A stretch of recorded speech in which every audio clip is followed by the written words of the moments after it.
Cordial saludo. Hoy vamos a hablar sobre la separación de poderes aquí en Colombia.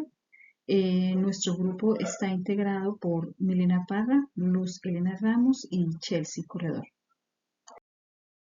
Bueno, primero que todo vamos a hablar sobre cuáles son las características o son la separación de poderes. De acuerdo con la sentencia C-449 de 1992 de la Corte Constitucional de Colombia, define la separación de poderes como el principio político en el que los diversos órganos del poder se articulan mediante funciones separadas destinadas a la consecución de unos mismos y altos fines del Estado. Asimismo, en la sentencia C-223 de 2019 de la Corte Constitucional, se manifiesta que el principio de separación de poderes es un esquema que permite la distinción de funciones y la asignación de estas en diferentes órganos. Este principio se recoge en el artículo 113 de la Constitución, señalando que aquí en Colombia no existe aún una separación absoluta de esos órganos, puesto que todos deben de colaborar de forma armónica para el cumplimiento de sus funciones.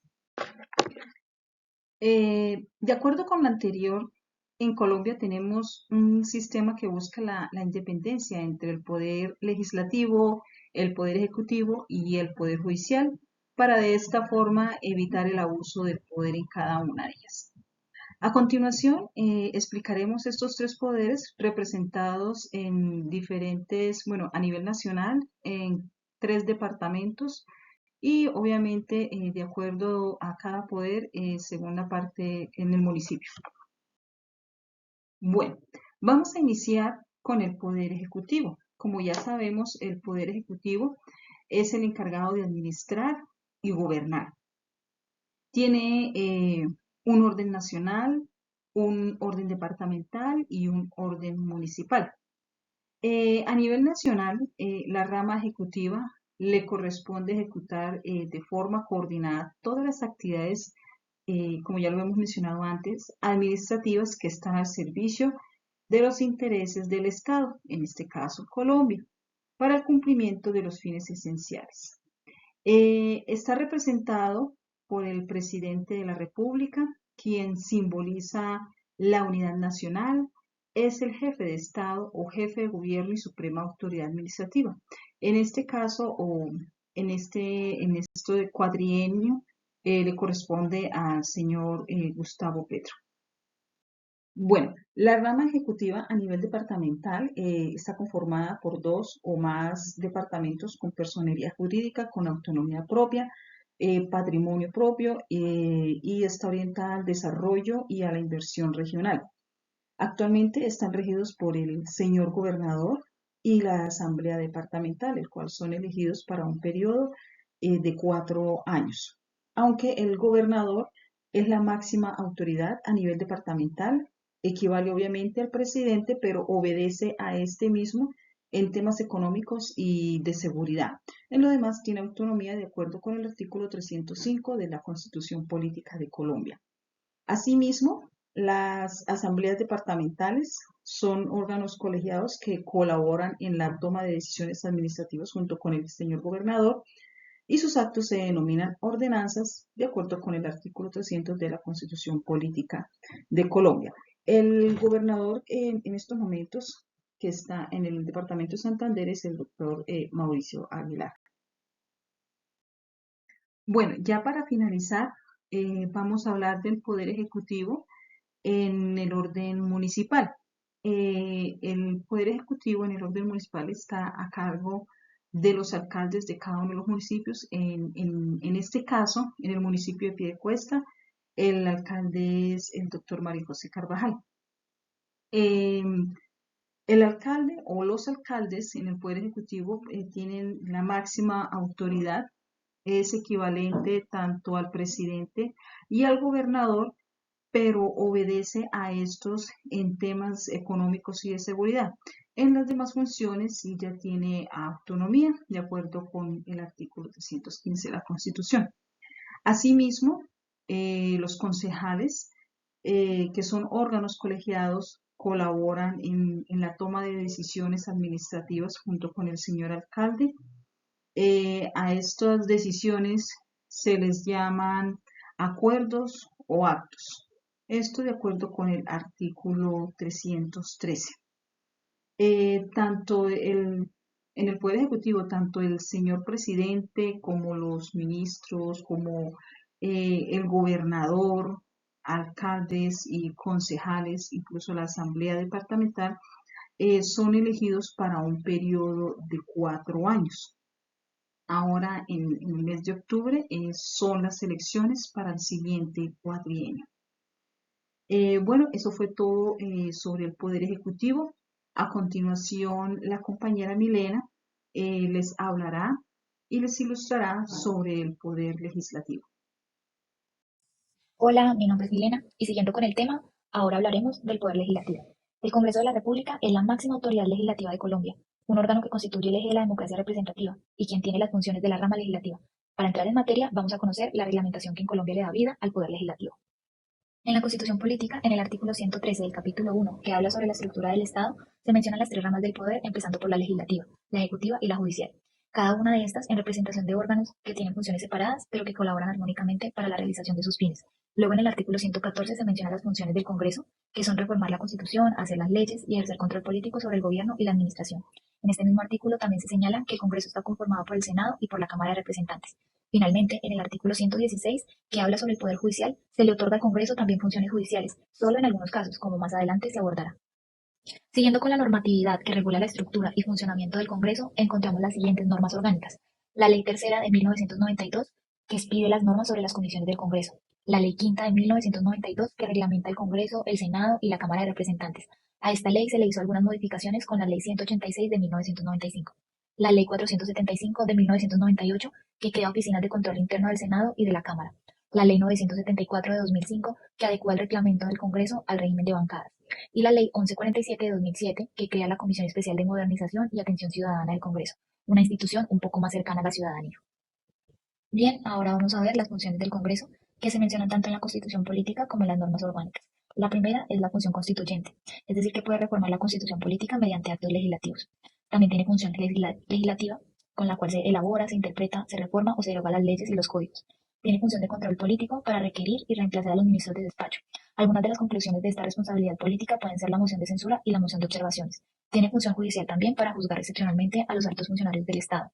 Tiene función electoral porque puede elegir el Contralor General de la República, el Procurador General de la Nación, magistrados de la Corte Constitucional y de la Sala Disciplinaria del Consejo Superior de la Judicatura, elige también el Defensor del Pueblo y el Vicepresidente cuando así se requiera. Tiene también función administrativa para establecer la organización y el funcionamiento del Congreso. Tiene función de control público y finalmente tiene una función de protocolo para recibir jefes de Estado y de gobierno de otras naciones. El Congreso tiene una estructura bicameral, es decir, que está compuesto por Senado y Cámara de Representantes, como se señala en el artículo 114 de la Carta Política.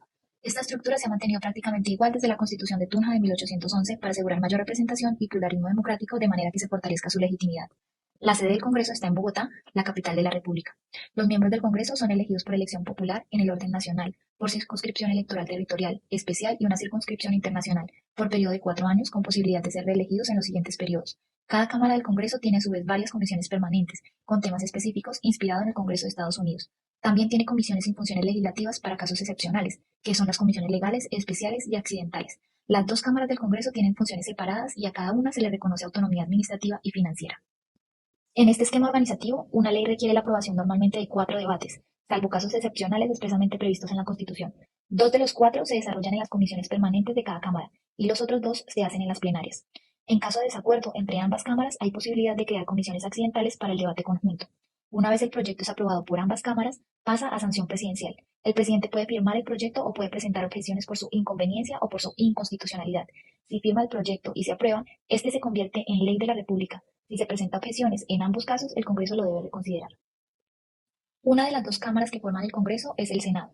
Los poderes y la composición del Senado se encuentran estipulados en el título sexto de la Constitución Política de Colombia y en la Ley Quinta de 1992.